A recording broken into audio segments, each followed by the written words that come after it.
Јас сум Лела Рамковска и денес ќе позборуваме за јога. Павер јога е малку по-динамичен тип на јога. Точно за луѓе кои викаат дека се темпераментни или не се многу флексибилни или дека е премногу јогата спора за нив. Не постои група на луѓе која сме или не се препорачува да практикува јога.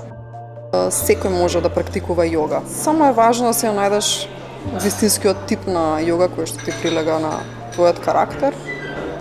Кога би опишала што јогата направи за мене со еден збор, тоа е трансформација, дефинитивно. Започнав на 30 години со јога. Тие што практикуваат јога знаат, не можев ни мост да направам. Апсолутно бев многу крута.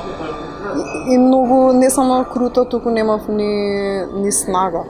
И сега тука е тој момент кога или ќе се разочараш и егото ќе настапи и ќе прекинеш и ќе речеш не е ова за мене, или малце ќе си дадеш шанса.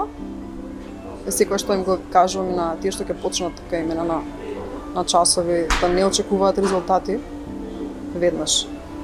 Да си дадат едно време, барем од месец дена, за да чувството барам да го осетат, чувство на добро чувство во телото.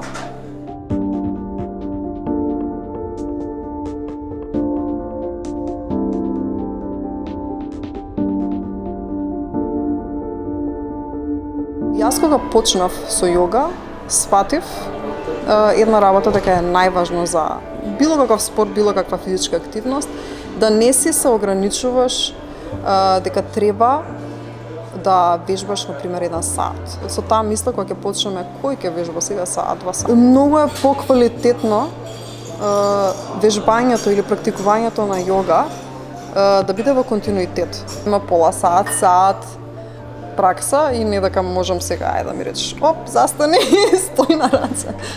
Не. Дури има денови кога воопшто немаш баланс. Мислам, јас го чувствувам тоа, не ми е секој ден ист. Немам, потешка се чувствувам.